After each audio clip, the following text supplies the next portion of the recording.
Maturing is realizing that Infinite Warfare is a criminally underrated game. Not just Infinite Warfare, but the entire year of 2016, including Modern Warfare Remastered. Thinking back on it, 2016 was such a weird year for Call of Duty. That was considered one of the lowest years at the time. And looking back on it in hindsight, wow, I wish we could go back. And the thing of it is too, at least here on PC, Infinite Warfare has always had a relatively small but dedicated player base. Looking at the peak player counts here, it doesn't look like much, but with this population on PC, you can almost always find at least a couple team deathmatch lobbies. Now, IW on the Steam charts counts for campaign, multiplayer, and zombie, so with 200 people on the game, I should be able to find a lobby. If I was able to find a lobby on Ghosts, I should be able to find a lobby on this game.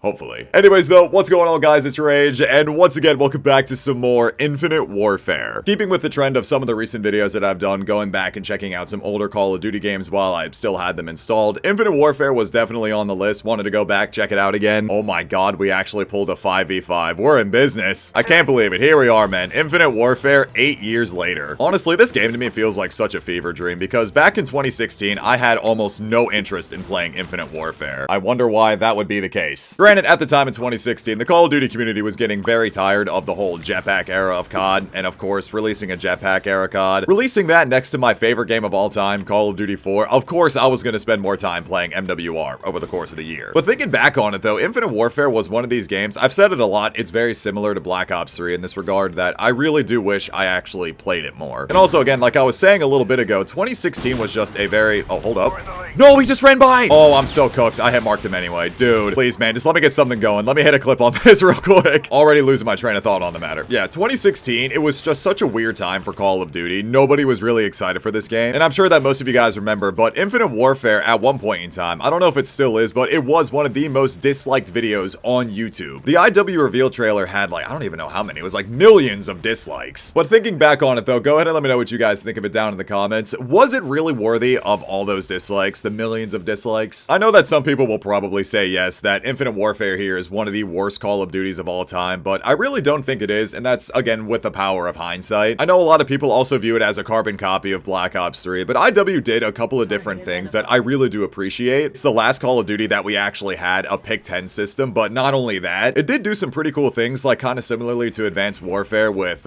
giving like different versions of the kill streaks in this game. Advanced Warfare is the only other Call of Duty to have some sort of customizable kill streak, so they took the best of that. But also on the flip side of it, this was still during the supply drop era of Call of Duty, and in this game, supply drop system was very interesting because you could still earn everything in the game, but there was still those variants of weapons that were really overpowered. Like for example, I think it was called the NV4 Fallout that everyone used, or the K-Bar Bunker Buster. Harbinger here on the longbow, it kind of had that whole Advanced Warfare take again of having, what the? It had the whole, like, Advanced Warfare, different kind of variants for in paid supply drops, kind of pay to win, but at least here in Infinite Warfare, you had the chance to earn everything for free just by simply playing the game, and I think it would be nice if Call of Duty went back to that, which is, I know, kind of weird to say. I know a lot of people's views on supply drops have been completely tarnished because we saw how really bad they were for Call of Duty at the time, but even with Infinite Warfare, and even to a better extent, Modern Warfare Remastered was the best case of supply drops that we saw in Call of Duty at the time, so I don't know if they ever would go back to it given the current bundle model and the current monetization model, but I think it'd be interesting to see again.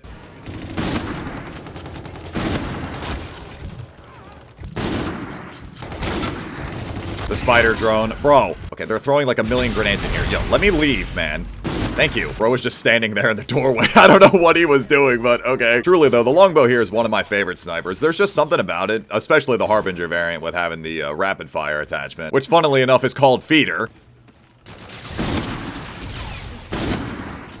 They're all there, right? Oh my god. The only downfall of this sniper, and really the downfall of Infinite Warfare sniping, is that the no-scopes are so bad in this game. Maybe I'm just really weird about it, but the feeling of the rechamber and the way that it breaks, it's so clunky, yet satisfying. Definitely a very weird take, but it kind of reminds me of the Mosin from World at War. Just like the odd break in the rechamber, it just looks cool. One other thing that I really do appreciate about Infinite Warfare, we're gonna go ahead and use the intervention here in the next game, but they also just brought in a bunch of throwback weapons as well. The MAC-TAV 45, the UMP, OSA from COD Ghost. They called the Spas 12 the S Ravage as an homage to Sandy Ravage, Spas Tex 130 back in the day. Depending on how you look at it, Infinite Warfare was a game that did and didn't take itself seriously with the kind of cosmetics that they added to the game at the time. It really seems like Infinity Ward was doing a mix of both, of keeping it grounded, you know, kind of keeping it old school Call of Duty, having a whole bunch of throwback weapons in the game, but also just having really cool cosmetics for a futuristic Call of Duty. And I know I said it in my last Infinite Warfare video, but again, man, I think Black Sky here has to be one of the best mastery camos they've ever created in Call of Duty. One of, if not the best mastery camo. Black Sky here is a phenomenal camo. Personally, I think it's better than Black Ops 3 Dark Matter. I'm sorry, I'll say it.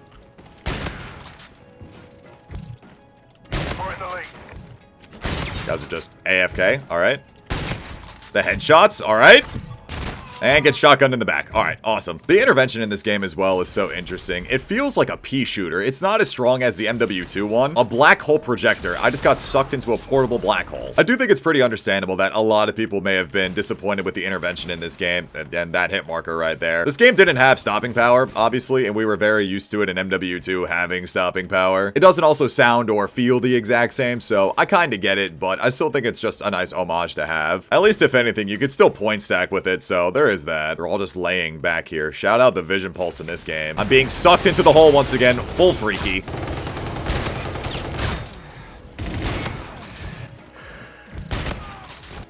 Also, yeah, the way they did nukes in this game was very interesting as well. I think it was only certain weapon variants that would actually allow you to go for the deatomizer strike in this game. And I think specifically here with the intervention anyway, it was like you had to hit Master Prestige 22 in this game to actually go for it. I do like the way they did nukes in this game because you had to go on a 30 gun streak, but also I do find it a little bit weird that was only the variants. Again, if I'm not mistaken, it was only a handful of variants in the game that would actually allow you to do that. I don't know if it's too bold to say this, but I really do prefer this variant of the intervention over the new ones we had. It's probably not too much of a hot take, but I prefer the TF141 over the FJX Imperium. Although I will say, I did love the FJX Imperium in MW3 last year. It felt so right using that on the MW2 remastered maps. But this variant here, changing between all the camos, it's so nice. Unfortunately, though, people have been leaving this lobby. I hope that... Okay, alright. I just had to open my mouth about it. Alright, we went from like a 5v5 nearly a 6v6. It's a 3v3. 2v4. Alright, even better. Put me on the team with 2 so I can at least go for a quad feed. Oh my god, it actually balanced the teams that way. I thought it was just going to be like a little UI bug, but alright. I was just mentioning it a moment ago, but this is truly my favorite camo in this game. Going between all of the MW2 camos goes from Arctic to Woodland, go from Woodland to Digital, Digital to Urban, Urban to Blue Tiger to Red Tiger.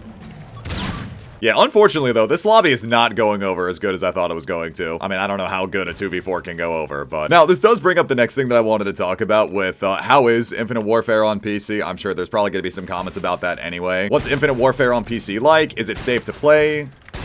Oh, hold up. Dude, that's the moment I was waiting for right there. Get all 4 people to line up, try and hit something. You guys saw it at the start of the video. There's like roughly 200 players that are playing this game. You might get closer to 300 on the weekends. And typically, again, with that kind of population, you'll be able to find team deathmatch lobbies. Maybe. That's probably going to be about it. I'll go ahead and leave it in the description, but there is, of course, the Infinite Warfare group chat, the MWR group chat that I've talked about for years now, where if you see people in the group chat on the game, you can party up, join their games. But as far as the matchmaking and as far as the security goes, the very short answer is no, it's not safe. Last year, in going back and playing some Infinite Warfare, when Scope Dirty and I were doing some ground war streams on this game, I got my game crashed, or I had the host migration packet come through a couple of times. Short answer again is no, it's not safe, but I guess the caveat of the matter is, with the low population on this game, how many people are actually cheating? Are you really going to run into that problem? Maybe. I would advise a lot of the time, no, it's not really worth the risk, but if you really want to play it, I can't stop you. Just speaking from personal experience, the host migration packet has been the worst thing that's happened to me on this game, and it would just force me to close my game. That's it. Which I know in the grand scheme of how PC goes, it's like, oh, that doesn't sound so bad. Like, I'm not trying to downplay it, because no, it shouldn't be happening, but that's just how these older Call of Duty games are. You guys probably know this by now. So is it really worth playing, or is it really worth picking up? That is completely up to you. Just know that no, it's not perfectly safe. However, though, as well, in the Everything You Need to Know video, I did talk about the IW7 mod that is currently in works.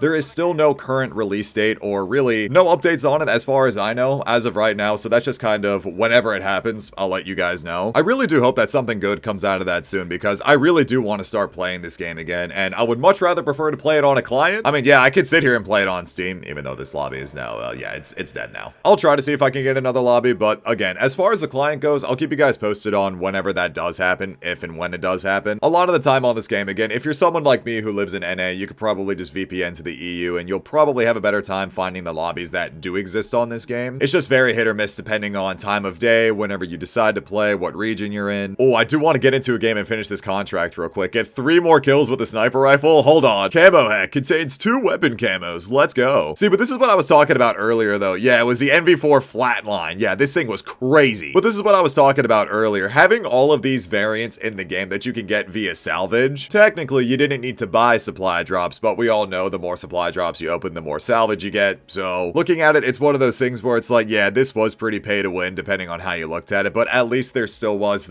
you could still technically earn it for free. And again, I don't really know how a lot of people felt about these guns having these kind of like added bonuses, because we all saw how that went over in Advanced Warfare at the time. I know a lot of people were really pissed off about Modern Warfare Remastered and how they added more guns and content to that game. Trust me, I was like that too. But at least in Modern Warfare Remastered, the way that they did the collections in that game was that you were able to actually earn everything by just playing the game. Everything you unlocked in supply drops was in the collections that you could just spend your salvage on. It was super easy to do. I say it was the best in MWR because unlike Infinite Warfare, there wasn't those perk changing or proficiency based changes to those weapons. And it was still better in MWR than it was in COD World War II, because in COD World War II, there were still supply drop exclusive variants. The Faithful 2. Me and my Faithful 2 PTSD. So again, going back to this game here and just comparing it to what we have nowadays, I feel like there was a lot of good in hindsight. I think the year of 2016 with Infinite Warfare and Modern Warfare Remastered is just another one of those, we never really realize how good we had it until it's gone.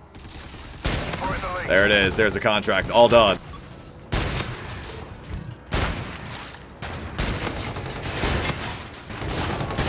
I was expecting them to spawn up here. They usually always do. It's either there or in here.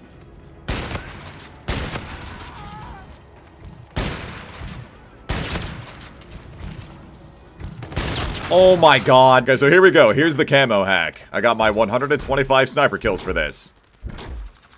Alright. Awesome. I know I said it a lot and with a lot of things that I was talking about in this video, but I really do think that Infinite Warfare is a super underrated Call of Duty. Probably the most overhated COD. I think there's a handful of games out there that are worse than Infinite Warfare in my opinion, but go ahead and let me know what you guys think about that down in the comment section below. What do you guys think about Infinite Warfare? Do you guys think this was a very overhated COD, or do you think it deserved the hate back in the day? Is it still worthy of hate today? I have a tendency to think about this game in a very similar way to Black Ops 3, that I just didn't really give it a full chance when it was its main year. Again, because I was playing Modern Warfare Remastered all year, I had no intention of wanting to play this game at all. But just like Black Ops 3, I went back to Infinite Warfare, played the game a lot, and was like, oh no, this game's actually kind of a heater. I slept on it, and I regret that very much, because if I can go back and do things differently, yeah, 2016 would have been great. So with that all being said though, that's gonna go ahead and wrap up this video. I really hope you guys enjoyed. Go ahead and let me know what your thoughts are on Infinite Warfare down in the comment section below. Thank you all so much for checking out this video. Leave a like if you guys enjoyed, subscribe if you're new. It's Enrage, and I will talk to you guys later. Take care, everybody.